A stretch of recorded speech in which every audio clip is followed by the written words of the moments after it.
Coming to you every week from no place in particular. This is the Forever Road podcast, featuring Bosco.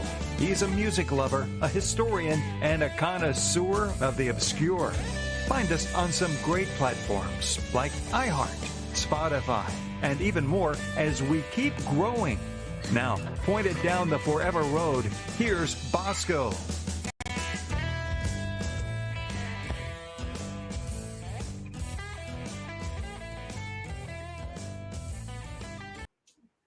I kind of enjoy that intro. Welcome to Forever Road Podcast, the best, worst thing you've never seen. Right here on YouTube, we are live, and I have a special guest that I've been excited for a little while. I've been, I know he's got plans. He's running the comedy scene, doing his thing, and I finally got him here for a little bit anyway. Everybody. He likes to be called, as I heard before, likes to be called JDub. But Jerry Wayne Longmire, also from the Wrecking Yard podcast, which is an amazing podcast. He goes down through his own personal experiences and all that of his life and his past. And I've listened to a lot of, I'm not up to date on the newest one yet, but I think I've heard everything up to the last one. And, but yeah, he's a comic, stand-up comedian. I've watched some of your videos that are posted on YouTube.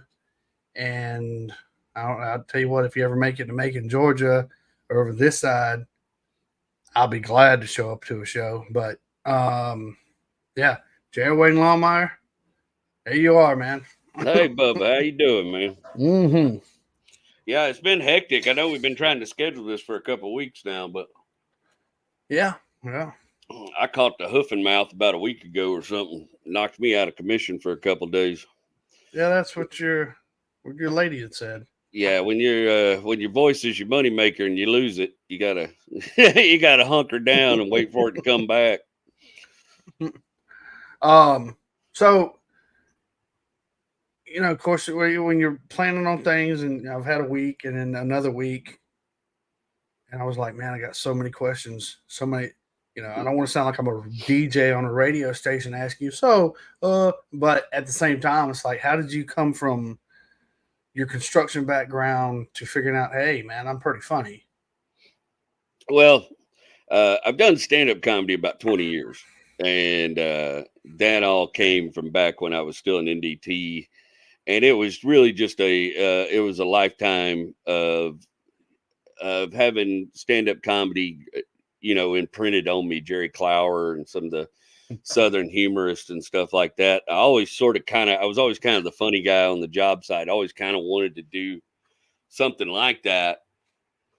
And I eventually, spurred by somebody else, I went and did it, and it worked out for me in the beginning. I was doing it full time, and then I got married, and you start having kids, and you're like, crap, I don't know if I can support a family on this. So that's when I went back to construction and building and doing stuff like that. And then in 2019, I sold off my business and decided to go back to comedy full time because I'm really good at making decisions. And then in 2020, the pandemic hit. So, and all my construction buddies were making money hand over fist. All his comics were broke as piss.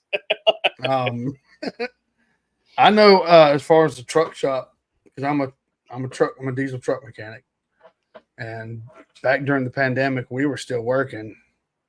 Oh, yeah.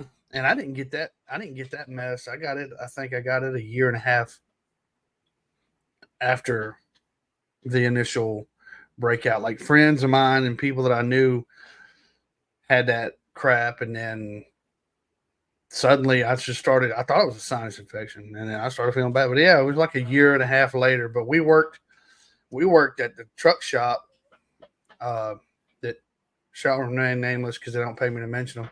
But we worked at the truck shop, and it was just a small group of us anyway. We stayed, I'm over here on this truck. He's way over there on that truck. Oh, yeah. So, That was it. So my company mostly did foundation repair, and the guys I sold a lot of my equipment and stuff to, they were boy, they scooped up so many jobs because people were home and noticing what was wrong with their house, and so we worked for all them rich folks around Lake Conroe, and all them rich folks got stuck at the house and got bored, started hiring contractors to do everything all the crap they never had time to do because they were busy working. And I was just sitting in my apartment, getting fatter, watching my dick get smaller. Trying to figure out what happened in my career. I mean, literally, me and my wife made the decision. We sold it all. We moved back to Houston. And actually, I got in a car wreck in November of 2019. And that's what the whole podcast this week is going to cover, this time period. So it's fresh on my mind. I got in a car wreck and totaled out my big old 3/4 ton truck, and spoiler alert, everybody, jacked myself all up. And I was just like, you know what, man? When I remember I was driving home from a gig, I was still doing some comedy gigs, and I was driving home from a gig like March 2020. And it was the night that at the time President Trump had delivered the whole speech about social distancing and all that shit, and how we're going to have to hunker down, this kind of crap, in the beginning. And I was driving home that night, and my phone started going just dee dee dee dee dee dee dee dee, and it was just text message after text message of gigs getting canceled, just from all over the state, all over the just left and right. All my gigs disappeared. And like I told somebody, in about 2 days, $20,000 worth of work just went like it never existed. I will also, I'm gonna give a shout out to my regular co-host. He actually had to work tonight. Usually I record. But Brother Turtle, we wish you were here. Because he was like, I said, "Are you working tomorrow night?" He's like, "Yeah, I kind of have to." I was like, "Okay." He said, "Why?" I was like, the truck astrology guy, Jerry. I told him. He was like, "Oh man." So I had to give him a shout out. But go get that bag, son. But yeah, man. I mean, everything I've listened to is kind of like I can relate to it a lot. And I think that's why I really resonate, I kind of gravitate towards that, old storytelling. Like you said, Jerry Clower. I mean, Jerry Clower was one of the comedians that you could put on in the truck with your youngins. Oh, yeah. And you didn't have to worry about worry. Yeah. Yeah. Well, it wasn't like less than Sam Kinison, Ooh, boy. Or George Carlin. Now, see, that's another thing. That was a decision I made last year. I used to be kind of a blue comic. I never did a lot of graphic sexual humor, but I did do, I cursed a bunch. And because I come from the oil field. And, man, after the truck astrology started, like, really taking off and getting popular, the thing is, people started bringing their kids to see me and shit, And so after the show, I'd go out there to sign stuff and sell merch. And there'd be 13-year-olds and 12-year-olds with their parents, that came to see the truck astrology guy. And they just got a whole ass education and some words that, I don't really want on my heart teaching the young people, you know what I mean? So I made the decision right about that. It was like last Christmas. I was like, from now on, my act's going to be PG-13 because, I want people to have the freedom to bring their kids that are into the truck astrology out to the shows and stuff. And, I just don't want to put that shit in nobody's head. So I, there's still some shits and dams, but all the F words and all that have taken by the wayside. And I don't really do it on my podcast either because it hurts you for sponsorship and all that kind of stuff, Yeah, sponsors. I hadn't got one yet. Of course, I'm still a small guy, but I got a huge support system, and people. Up until last Sunday, we didn't do anything. I've been kind of handling, scrounging around some. Well, I told you earlier about my personal life, trying to figure out how I'm gonna handle everything and all that. And then I was like, man, I gotta put something out there. And like, I got a phone call and a text message from my buddies, dude, when you gonna put something out? I was like, all right. So. And I go by themes, especially, because so the last one we did was about the movie Christine. This is the old Plymouth Fury and all the details about that. 57 Plymouth Fury. 58. 58 Plymouth Fury. And believe it or not, none of them were painted that red. Yeah, I remember they had to those cars. Stephen King had picked that car, and the car was so damn rare that they had to use pieces of them for different scenes in the movie and shit because they couldn't find one that was all put together. Some were Belvederes, some were a couple Savoys, Plymouth Savoys. Yeah. But, I love that so I'm a big fan of his writing, and I don't do horror films and stuff, but I like reading his writing. I've read just about everything he's ever written, and I just thought it was funny as hell that this dude's out there eating peyote buttons and riding his Kawasaki around. And when he dreamed up the car he wanted to use for this movie, he dreamed up the rarest freaking car, like a car you couldn't even get in the 80s. You know what I mean? Yeah. I mean, like, bro, man, you couldn't have found a harder car. Why did you make it an AMC Javelin? You know, like. Speaking of that, when I was telling, it was last Saturday night. I was at my oldest son's. Went to go see my grandbaby. I'm a pawpaw now. I graduated from. Yeah, that's happening to guys our age now. It's wild, man. I had my kids late in life, so they're pretty young. But boy, I got more than a handful of old Gen X brothers that just became papaw.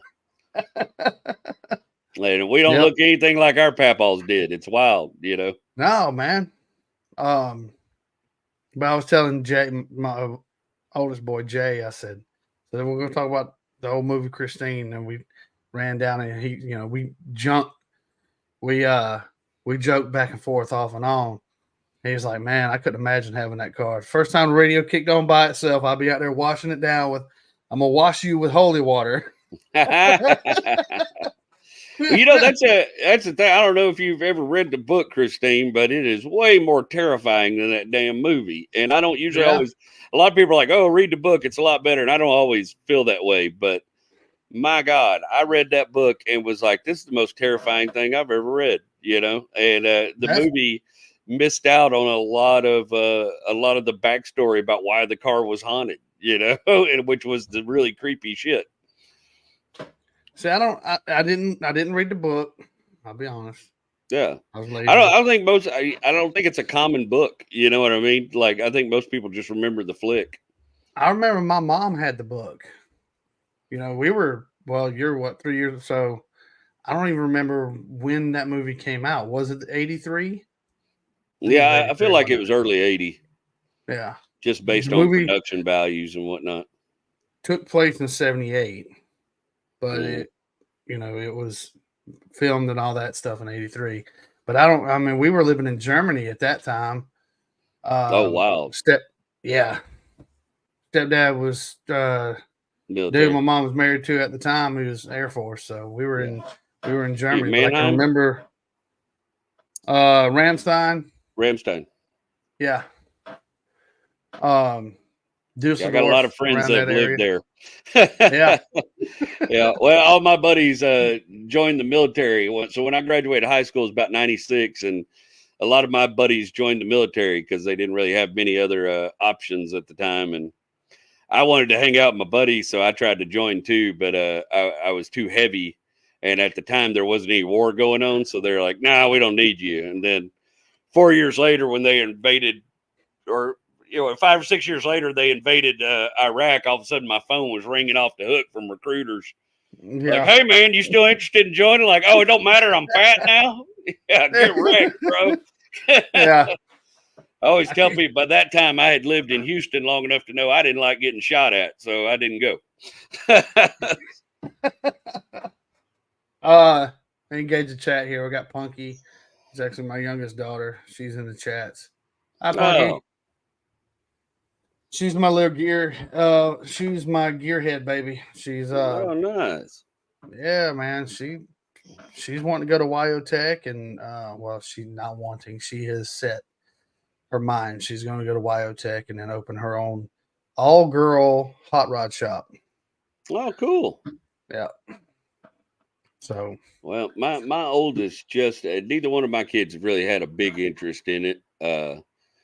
And my oldest just recently asked me to take him to a dirt track race. So there's a little dirt track right down the road from where we live here, and I'm gonna take him over Conroe Speedway one of these nights, or 105 Speedway, and let him get the full experience. See, oddly enough, you talk about you haven't been over to Georgia very much, but I have a lot of friends over in Texas. Yeah, around the Dallas Fort Worth area. Cody Young from Cody Crafted. Bernie McPartland, who's the producer for the Kibby and Friends show. And there's some other people and all that I don't have anything to do with podcasting, but I've never been to Texas. I've been wanting to go. I need to make a road trip and just head to Texas. See the sights. I'm actually surprised with you being right there in Houston. You hadn't been on the Unsubscribed podcast yet. Yeah, I'm not actually familiar with who that is. I haven't talked to him. I haven't had any personal dealings with him yet. It's just, I don't even know how to really describe what they're patriotic boys in Texas. One of them's, two of them's former military. One ran for Congress. Brandon Herrera. I think he ran for Congress over in Texas somewhere. I don't know if there's, and then there's some dude who was in the military, the fat electrician. They'll just have random people on. Well, I know who he is. I know who the fat electrician is. I watched some of his videos and stuff. I just didn't know he had a podcast. Well, he's on Unsub with them. Yeah, I got it. But yeah, well, it's just like yours. Like I said, man, to sit back and listen to all the stories and your experiences. And I was telling Mrs. Bosco last night, she's all excited. I said, man, to hear the story about how you and Rachel met and that whole love story that y'all, that you went through. And I could remember I was listening to it. I got my earbuds in and I'm working on a truck, and then you kind of changed your tone. And I was like, oh, he's going to tell us. And then like there's Turtle in the chats.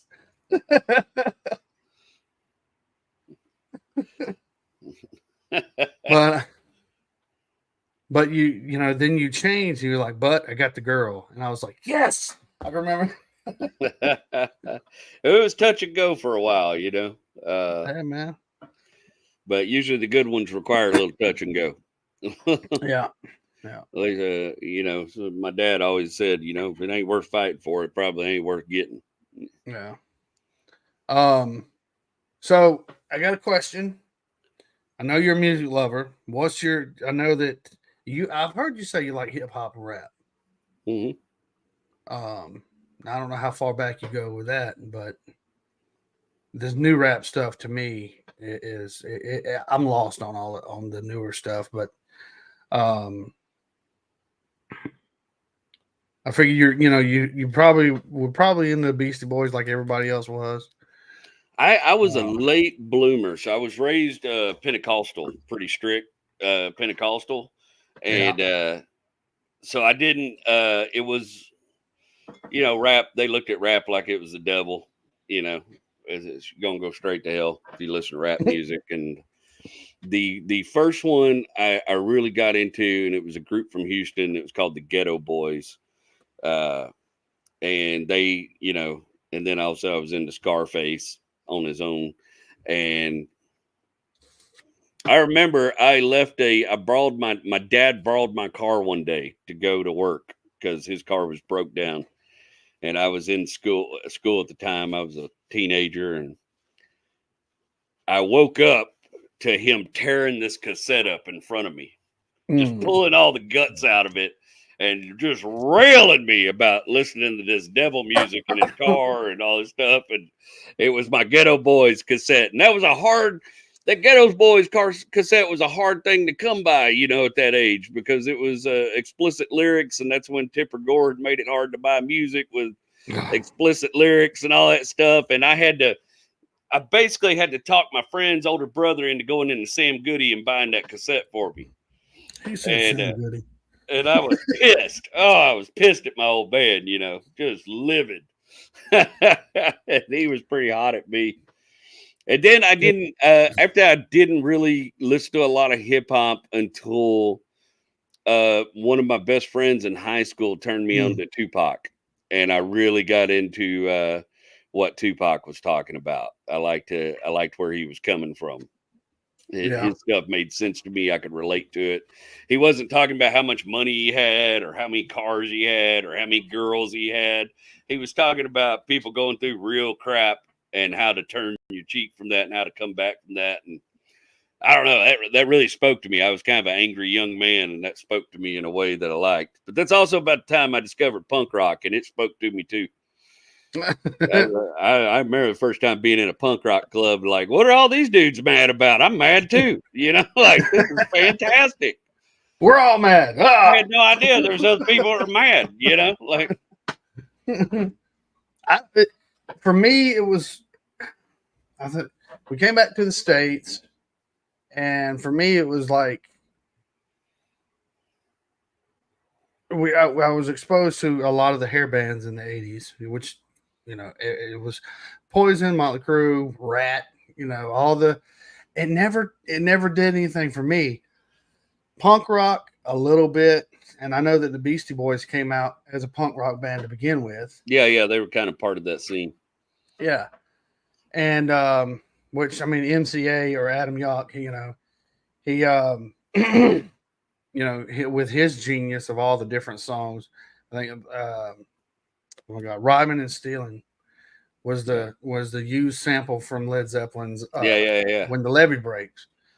But and I can remember hearing that for the first time. But my uncles, plural, Uncle Gary and Uncle John, they introduced me to hard rock. So everybody else around me was listening to punk rock, and I was listening to hard rock like Zeppelin and a little bit of the Doors. I wouldn't consider them really hard rock, but Zeppelin, oh dear Lord, Ozzy's band that I can't think of right off the top of my head. Black Sabbath. Yeah, thank you. My mind went blank. I like to think of it as Tommy Iommi's band, but that's just me.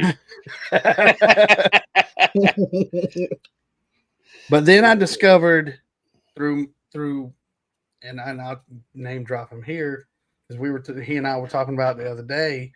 I call him Big Homie. It's Alan Thomas. He said that he introduced me to Leonard Skinner, Hank Williams Jr., the Allman Brothers Band, and he sent me a metal reading Turtles. He sent me a message the other day and said, I'm glad I introduced you to this music and to see what you've done with what you've learned. And I was like, man, I appreciate it because we're very close. But there's something about that, the Southern rock, like you said, just Tupac in your way, it resonated with you. So for me, I think the Southern, I hate saying Southern rock because rock and roll was born in the South, but that genre of music, and I did all my research to figure out where it all started. I guess it's my tism, I'll be honest with you, rock and roll is hard to track because there's a lot of it that's the black influence, and it's where it's from black folks music at the time period, and then you got Memphis also claiming credit for inventing rock and roll at some point, yeah.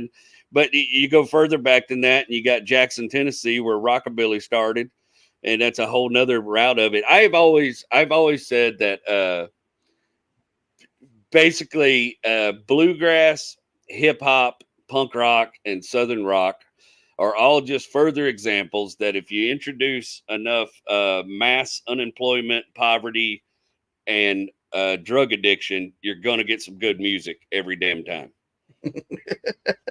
Wow. Yeah. It's just, those are the three things you need to make good music. If you can build a struggle, you're going to get some good ass music. You look at what's happened with neo-traditional bluegrass right now. It's incredible. These kids are singing about pill mills and all the real stuff going on. It's It's absolutely incredible what's happening, and that for me is that is always the vibe of music that I cling to, is the music that pretty much comes from or supports the working class. Yeah. And that's when you're talking about your grassroots hip hop. That's where you're talking about neo trad bluegrass, old school bluegrass, punk rock came from the working class, Southern rock, clearly. You know what I mean? I was having an argument with somebody the other day about Hank Williams Jr. and they kept I was like, dude, he is not a country artist. He is Southern rock. That man created his own brand of Southern rock. But he is rock and roll through and through, dude. That only country bones in him are just what was put into him as a kid. I think that Hank Jr. is more of a blues. Yeah, I would even go that. I would even say blues and Southern rock, but definitely would not refer to him. If I was listing off like country music artists that I love, and there's a lot of them, his name wouldn't be on that list. But if I start listing off Southern rock artists, bluesmen I like, he's going to be on there, you know? Yeah. Well, what was I heard, and you made me think about it. You're talking about the just the roots in the country and all that, and how I don't know where I saw it. It was somebody. There's a video on YouTube I ran into the other day, and the guy talks about how dirty like Conway Twitty was. Oh yeah, you know, talking about touching her skin and doing it, and it's like, oh. It was stuff that we didn't pick up on as kids when our grandma was in the living room playing the old Conway Twitty record on vinyl. Have you ever heard the stories about Willie Nelson's drummer? Not yet. Okay, well, you're a music guy. You know this. Being a country music drummer is not the most challenging job in the world, right? Right. It's you know, it's not on the high end of drumming technique, right, for country music. So Willie Nelson, people were screwing him over, not paying him for gigs. So Willie Nelson went and found this dude who was an ex-collector for the Dixie Mafia. And basically he was a bag man and a pickup man. And him and Willie became friends. And Willie said, well, I'll just teach you how to play drums for country music. Because it was easier to take a mafia hitman and teach him how to play the drums than it was to go find a drummer who could kick somebody's ass if he needed them to. And so what would happen is they would play the gig, right? And if the people didn't pay Willie, they would all leave, no problem. But then the next day, here comes old drummer Pete, you know, and or is his name Phil? I can't remember. I think his name was Phil. And here comes old Phil. Phil's going to come in your bar and pistol whip you till you come off that money. You gonna pay me? Yeah. If you get real deep dive, Willie had a 30-minute shootout on his property in Nashville one time, or outside of Nashville one time. Wasn't that like his son-in-law? Yeah, it was a son-in-law. Yeah. Yeah. She came home crying and beat up or something, and old dude Willie went down there and whooped the fire out of that dude. That dude got mad, got his friends and guns, and come back. Yeah. It's like, man. I always thought that dude must be pretty sorry. Like, first of all, you living on this man's land, boning his daughter. Yeah. And then you smack his daughter around, and then he gives you a fair one over it, a fair whooping over it. Yeah. And you get mad and go get your friends and get guns. That's everything that's wrong with the world. That's some punk Take shit. that fair lick you had coming and grow up, buddy. That's some punk shit, man. I've had some fair ones come my way over the years. Things I did to earn me a fair one. And man, sometimes you just got to take that whooping and go, I had that coming. I paid for that with my mouth. So I didn't. Well, and a lot of people listen to this or watch this, they know that in my background, I was a corrections officer for a long time. So there again, in some cases, I was paid to, do what I did what I had to do to gain positive control of the situation. Oh, yeah. I remember that.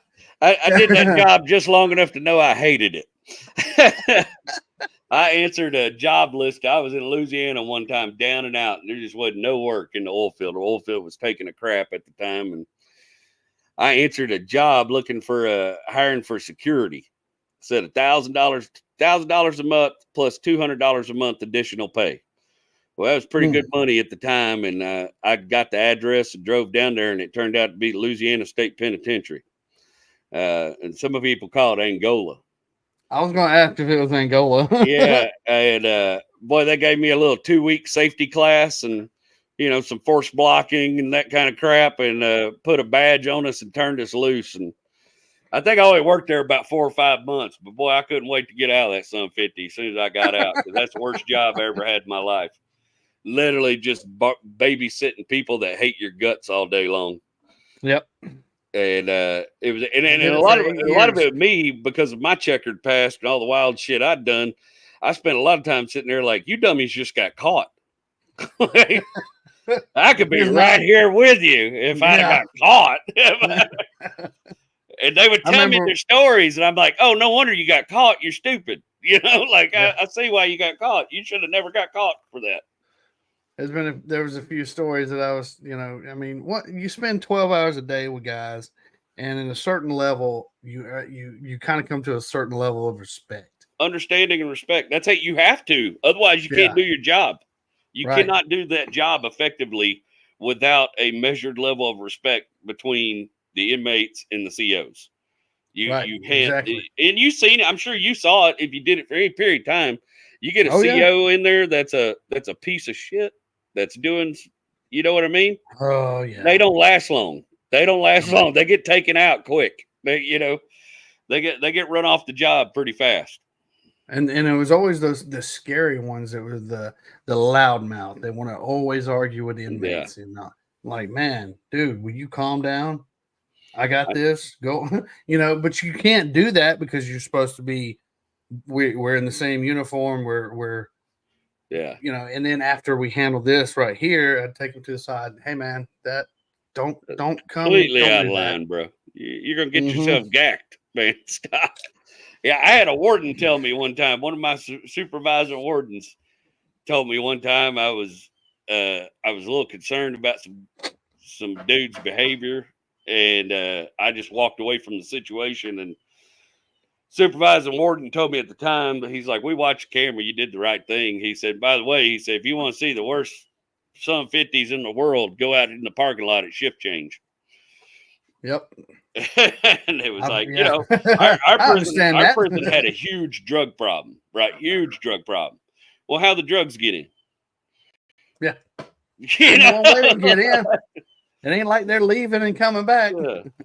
Yeah, the two highest value contraband items in Louisiana State Penitentiary was drugs and boudin.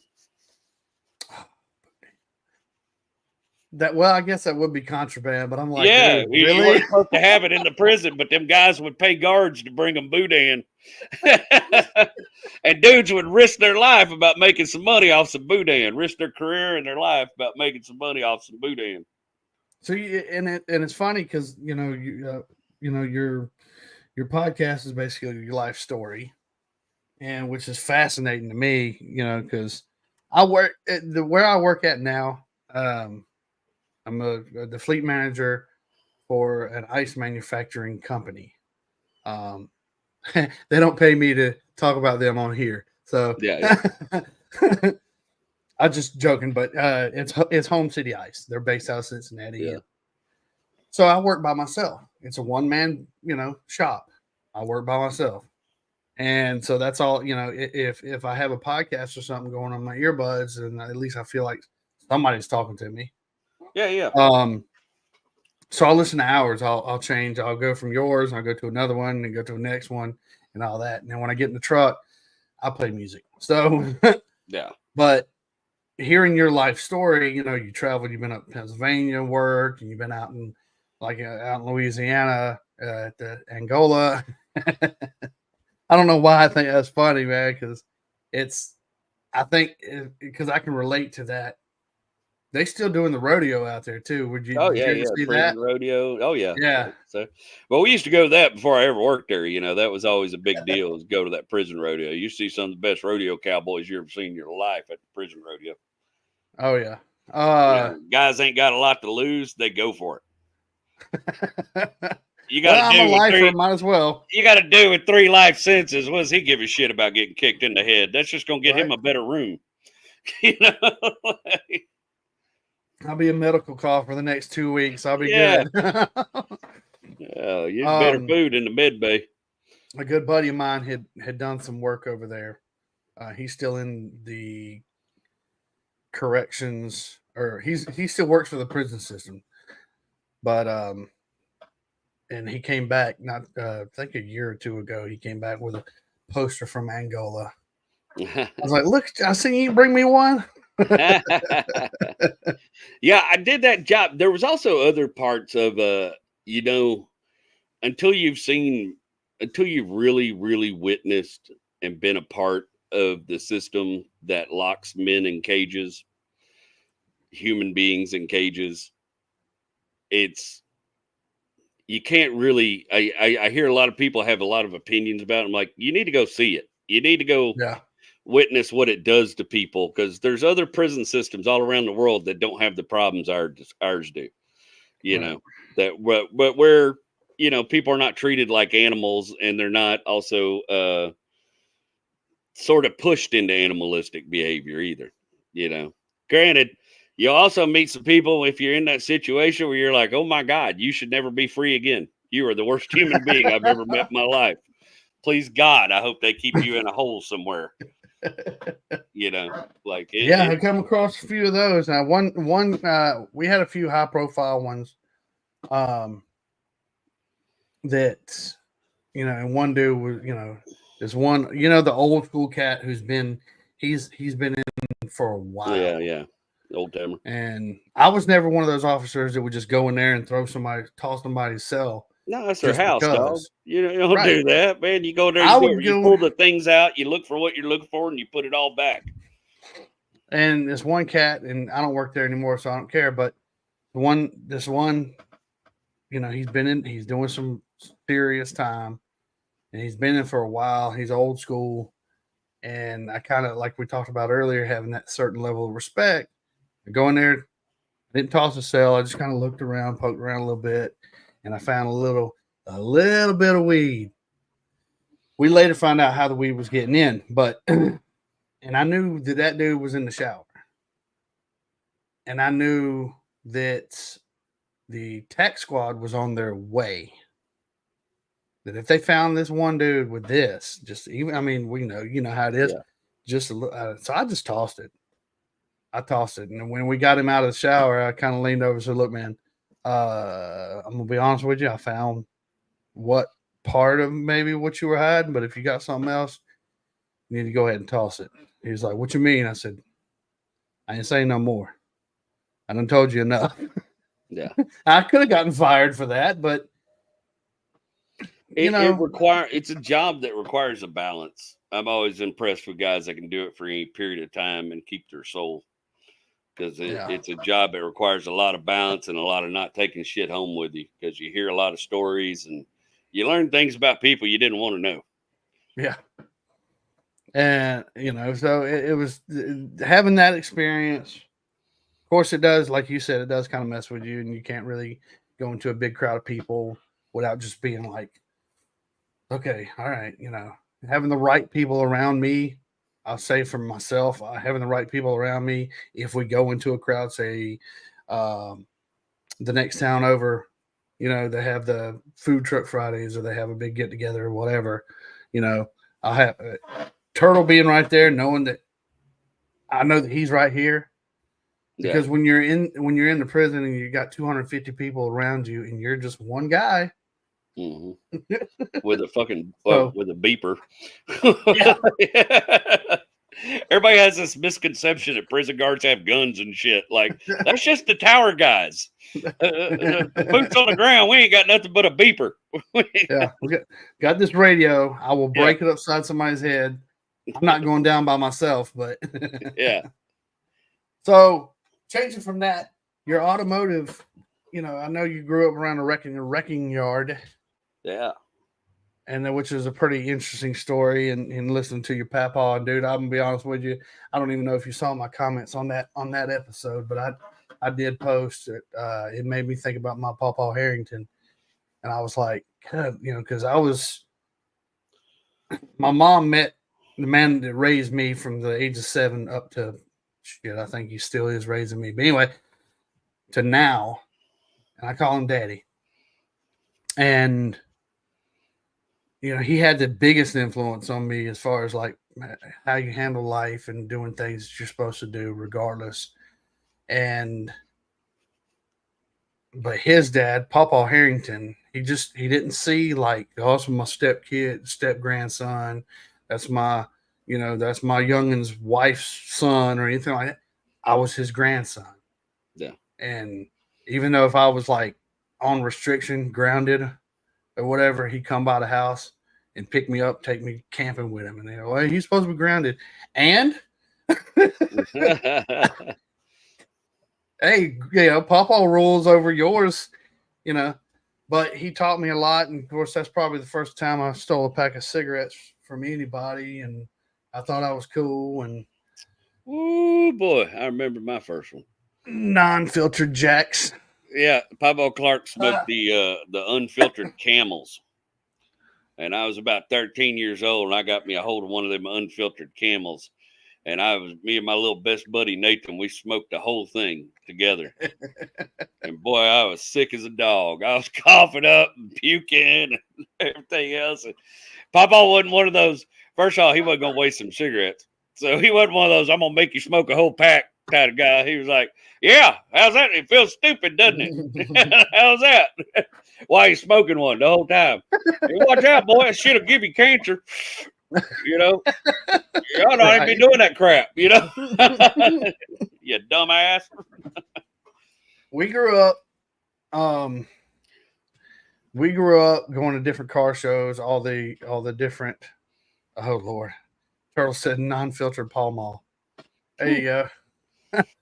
Yeah. Yeah, we would go to all the different car shows, and I grew up around a big hot rod crowd and off-road crowd. Daddy would take me riding off in a Jeep in the woods in the middle of, come on, let's go riding. And we, 2 or 3 o'clock in the morning, we'd come back home, but in the Jeep or the truck or whatever he would be driving at that time would be covered in mud. And I got a story to tell everybody when I get to school Monday. What'd y'all do over the weekend? Oh, you went to the lake? Cool. I went riding off in the woods. He said a non-filtered Pall Mall, and all I could think is that tastes just like a trailer park in Plant City, Florida. Damn. But yeah, so for me on the automotive stuff was just like, I think to me, what got me into it was going to the car shows. Did you ever do any like custom work, or do you just? Well, we certainly built some of our own cars, and Papa built some crazy builds a couple times out in the wrecking yard. But I worked as a mechanic as a dealer tech when I was very young for a very short period of time, and my temper and bad behavior got me fired from a couple of them jobs before I went into the oil field. But I never, it wasn't until recent years that I started really, before that, I was always a person that fell in love with a car, and I would just hold on to this car and take a beating on it money wise. And it wasn't until in recent years that I started flipping some cars and started making a little money off of them here and there. And I've developed unfortunately, it gives you kind of a calloused attitude because you get to where cars don't really impress you anymore. It takes a lot to get your attention anymore, because it's just like, yeah, well, I could probably buy that for that and flip it for this. And when you start looking at cars through that lenses, it kind of ruins it a little bit. So I've kind of backed off that recently, and but never done a lot of custom work outside of just helping buddies with their builds and stuff like that.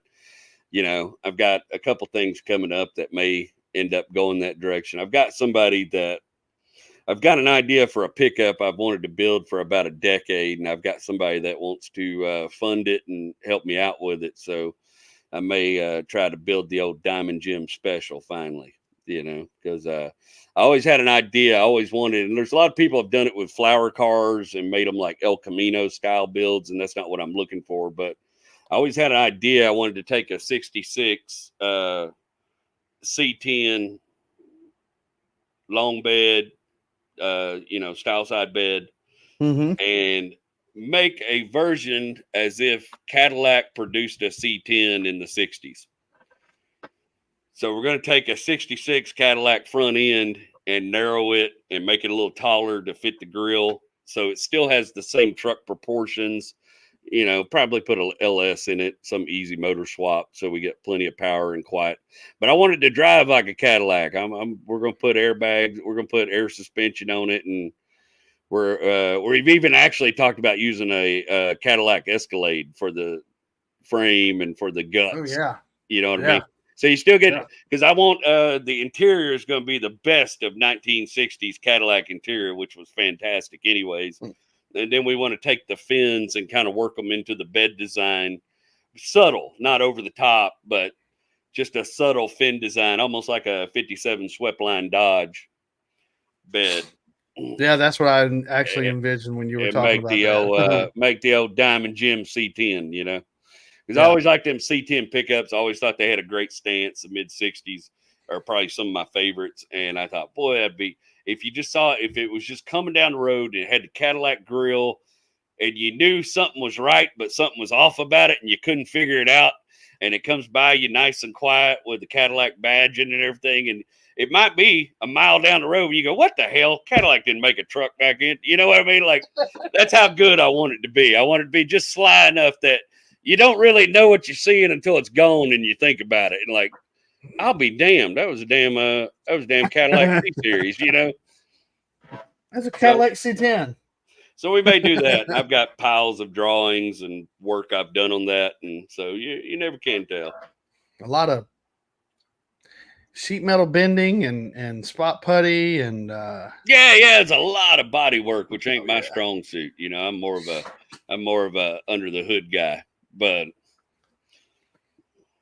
I figure I'm getting that point in my life where I'm like, man, I want to build something really cool and just build something really cool once and maybe take it out to SEMA and sell it. You know what I mean? Like just make something really cool that's a little different from what everybody else is doing. Deadleg said, thanks, Deadleg. Just something, you know what I mean? I've always liked builds. I love creative mashup builds when they're done. So my line for them is if it's done so well that it looks factory and it takes you a minute to figure it out, that's the ones I like. I don't like the over the top crazy. I mean, they're fun, but it's those builds where there's just a little subtle. You're like, what the hell did they do here? You know what I mean? That's the ones I'm into. Yeah, exactly. That's it. The stock, but not stock look, man. Yeah. That's it. That's it. I call that to look like somebody built that thing. So you grew up like I did, except for you had a plethora of yard and salvage vehicles to kind of plunder through. I'm kind of jealous about that part, but all my first 10 cars come out of that wrecking yard. I remember coming up and the very first time I bought my own, very first time, and I'll admit it, as much as everybody that knows me personally knows how much of a Dodge nut that I am, and I think I emailed Rachel a picture of my 94, my second gen. Because I know how you love to do your astronomy and your roasting and all that, and I was like, he can say whatever he wants to. It don't matter to me. But I remember the first time it was an S15. So my dream was kind of like what you were saying, but my dream was to take an S15 and make it like it was an S10. Yeah. And make it as if Chevrolet had made a Z28 S10. Because I had the 350. Yeah. This is back when the V8 S10 swaps were going crazy. Yeah, they were doing Chevrolet General Motors for a while there did a Z everything. I think there was a Z Berlin, a Z Beretta, and there was a Z Cavalier. What was that? It was a Z38 Cavalier or something like that. It's I either seen one that or of those for 34. sale a while back on Marketplace. It took me back. I was like, boy, I ain't seen one of them in a minute. But my very first truck was a 76 Power Wagon. Oh, yeah. To this day, I regret letting that truck go. And matter of fact, our next episode Sunday, I think we go live right after you do yours. I got I think you do yours at 6 o'clock our time. Or 5 mine's at 5:30 CST. Yeah. And then I do, yeah. So my next vehicle was a K5 Blazer. But yeah, I traded in the blown slant 6 Power Wagon plus I think a couple $100 to get this K5 Blazer. There wasn't really any better shape. I should have just swapped it. I should have just swapped over the slant 6 and the Power Wagon and kept rocking. But we all been there. Tune in this week and you can hear me talk about the worst car deal I ever made. I lost my ass on that LB7 Chevrolet. I ain't never lost money on a vehicle like I lost money on that Sun 50. I took a beating on that. I'll never buy another diesel again in life, probably, is where I'm at. Yeah, I mean, it's an LB7. Yeah. Mm-hmm. V8 S10. That's why, the V8 S10 is, everybody gives me grief. I got to hop off. I got to get going. But everybody's always giving me grief because I don't like the Typhoon and I don't go nuts about the Cyclone or the Typhoon. And I'm like, man, when I was growing up, we just put V8s in them. Who gives a shit about a supercharged V6? I don't care, man. I mean, it's still a V6 at the end of the day. My best friend had a S10 the old square S10, mid 80s S10, like a 87, completely stripped out, with a Ford 9-inch rear end underneath it, and a Muncie rock crusher, and a 355 30 overboard over 350 V8 that would spin 8,000 RPMs and put out power all day long. Why in the hell would I get excited about a Cyclone? Yeah. You know what I mean? I literally rode in this dude's truck for lunch every day when we went to lunch in high school, and he would nearly pull a wheelie leaving the parking lot. Why would I get excited about this V6 S10 with all-wheel drive? Those things never appealed to me at all. Like, I was like, dude, I messed with guys that really built those trucks. Yeah. Well, Dodge did it. Dodge was like, you know what? We'll just slap a V8 in this Dakota over here. Yeah. Matter of fact, grab that 360 and drop it in that Dakota right there. And we'll hire Carol Shelby to come over here and do something with it. Yeah, so, dude, those little V8 Dakotas were killers, man. We used to call them Mustang killers because if you put a little money into it, that thing would eat a 5.0. I don't know if you can see the chats or not. No. Every once in a while I see one. Oh no, I ain't adopting shit. I can tell you that. I got my two, and when they're done, I'm done. I finally figured out. And as a matter of fact, I'm glad to see Deadlegs on here. I was texting him right before we went live because I was having some major laptop difficulties. Oh yeah. And like it said that browser locked out the microphone, the mic and the camera, and I was like, I don't know what to do about that. So the first person I thought of was Deadleg. I called him. I was like, hey man, and then of course it went to voicemail. He's busy. And so I was like, so I called my Uncle John I mentioned earlier, called him because he works for IT for the University of Georgia. Called him. He didn't answer. I was like, so I Googled it and I found out what I did, what was going on. When I had a massive update on this laptop, and it's running Windows 11. Yeah. When I had a massive update, it went and changed a bunch of stuff. So I had to figure out how to do that. I mean, I have a GED, I have ADHD and a GED. So it's the joys of podcasting, brother. Every week, it's actually I've got it kind of dialed in now, but I was having audio problems for about 3 weeks in a row, and literally I have footage of me just screaming and losing my shit at a lapel mic for 15 minutes and cursing it like it was a grown ass man, Well, Bubba, I gotta hop and run here, man. Yep. about to say, for the people who have not listened to you, which I'm sure that most of the people that see me share your videos all the time and through Messenger and all that, where can everybody find you? What's your handles? It's Jerry Wayne Longmire on TikTok and Facebook, and then Jerry Wayne Live on YouTube and Instagram. And yeah, man, that's where that's the biggest catalog of my stuff and the most organized you can find. It's on YouTube because my podcast is a video YouTube exclusive. It only gets aired on YouTube, and then the audio gets sent out through a RSS feed to all the other little whatever you call it, podcast platforms. And the but yeah, YouTube's like the biggest. YouTube's where you can find a lot of my stand-up, my comedy special, and all that kind of stuff. Good deal, man. I really appreciate you taking your time out. Oh yeah, Bubba, man, just keep rocking it. Yeah, it's been awesome. I was very excited to have you on here.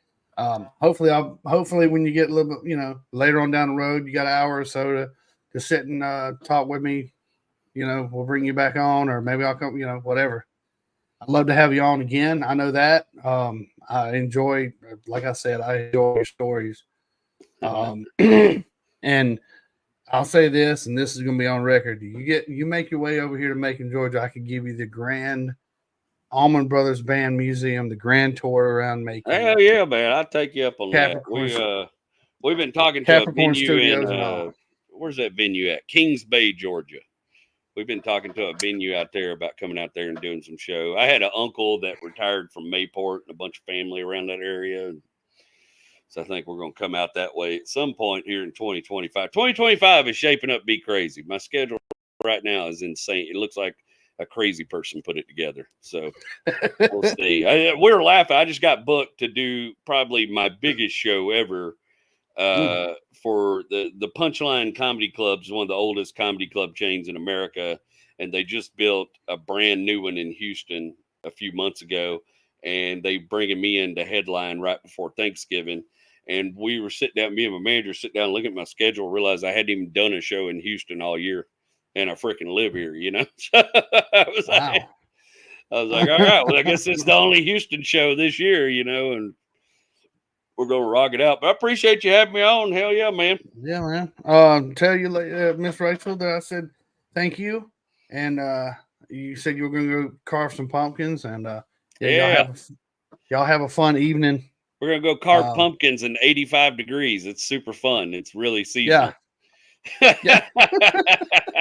I was thinking that earlier, man. When I was wrapping up at the shop, I was like, dude, it is October and I'm sweating my behind off. Something is wrong with this. I'm sitting there in the shop right now and it's freaking 80-something degrees. Boy, this is ridiculous. But thank you again for coming on. You too, man. Later. All right, everybody. Oh yeah, on a Sunday. Thank y'all for being in the chats. Deadleg, Turtle. I know Punky was here earlier. Everybody that is here. We will be live again Sunday. I had fun with him on here, and thank y'all for joining us on Wednesday night. I know it's kind of random, but I think that's what I'm going to do. I'm going to try to do some more of bringing at least once a month, try to find somebody new to bring on. But Turtle will hopefully be here Sunday. There he is, crying. You can see his face. Or face is. Turtle will hopefully be back with me Sunday. I know he's at work. Deadleg, I wasn't going to try to put your personal business out there, man. I just kind of said that you didn't answer the phone. But I hope the pain eases off. I know you're up there in the cold. Yep.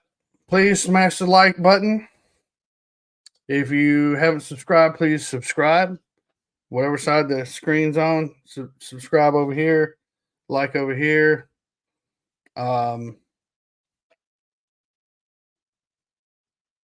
We are back on Instagram. I'll be kicking out some more shorts there. I'm trying to think what else we got going on. This coming up Sunday is going to be fun. It's just like we're going to break it down to how everything started from the get go, from the very beginning of this. Just talk about our life and our experiences, and talk about that clapped out K5 Blazer that I had, and what music that I'm not going to talk about right a second.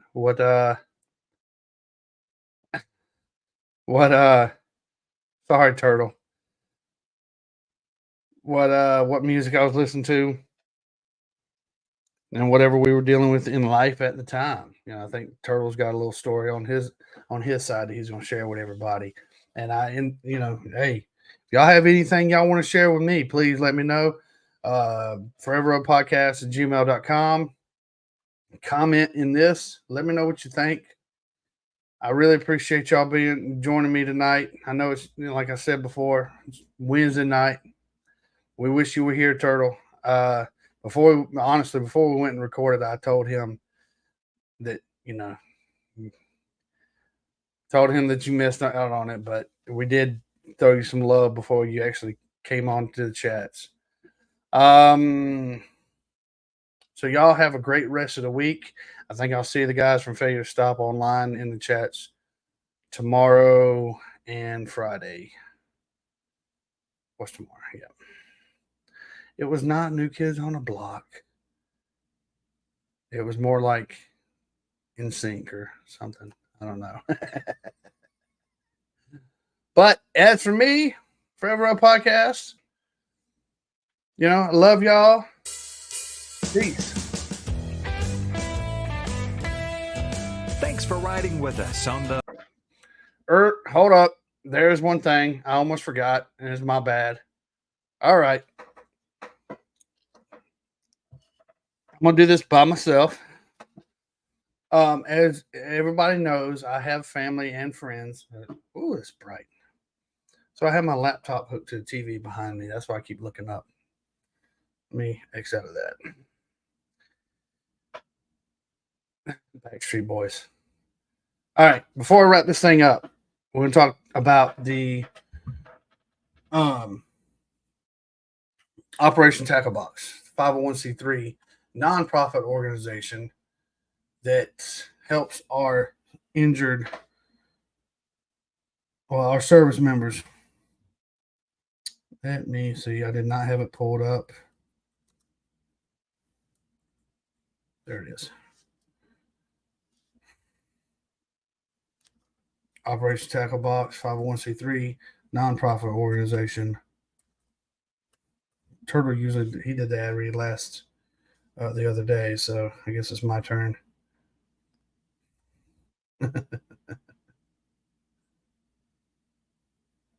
Share screen. Boom. Bam. There we go. Yep. Changing lives, healing through reeling, combat veterans, helping combat veterans. They're on Facebook, Operation Tackle Box, and Instagram at Operation_Tackle_Box. You go in there and shop now. We'll go click through this. Go and get you some super sweet merch, man. Some hats, t-shirts. There's the t-shirts. Get you a hoodie. I know hoodies are very comfortable. Who doesn't like a good, comfortable hoodie? Ooh, I like that one. I might have to buy that. There's some hats if you're a ball cap collector like I am. I'll admit it. I've got stacks of hats. Hang on, Rick.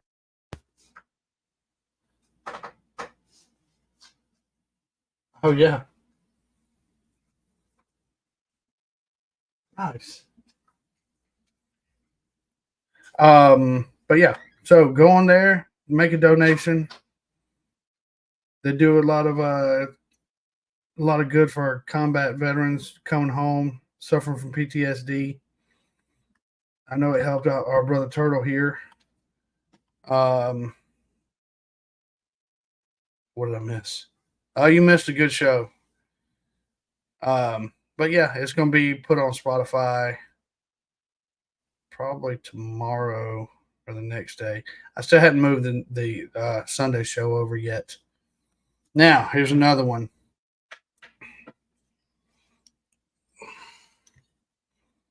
It is the Sentinel Foundation, because they are doing some good up in North Carolina where no one else has. Let me pull this up, share the screen. It will be in the show notes.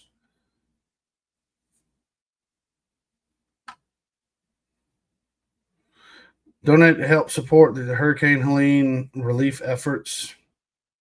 There's a click right there. You can see their mission. Hang on.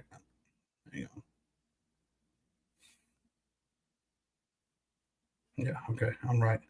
501c3 nonprofit organization with its operations in North Carolina. A special operations methodology to solve complex problems worldwide that affect human life and specifically children.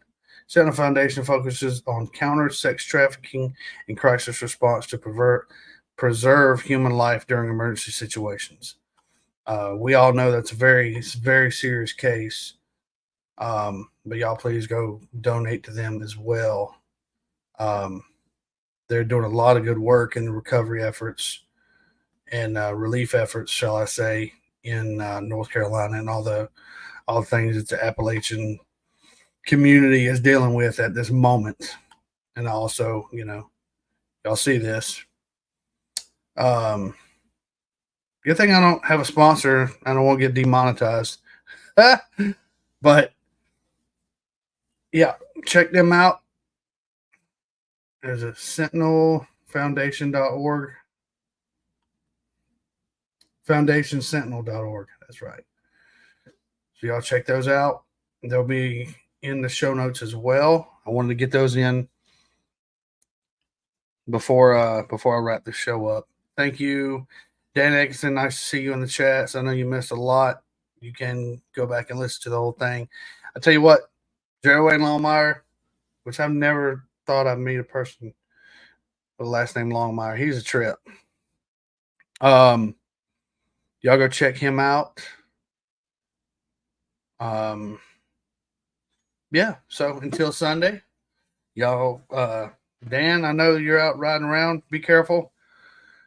Everybody else, I will see y'all. We will see y'all. Hopefully see you in the chat Sunday. Turtle, I'll see you, later on. As for me, love y'all and have a good rest of the week. Only 2 more days, y'all. We almost there. All right. Forever Road Podcast with Bosco. Hey, you can find and follow us at Instagram and Facebook, or just drop us a line or a question anytime at foreverroadpodcast@gmail.com. See you next time on the Forever Road Podcast.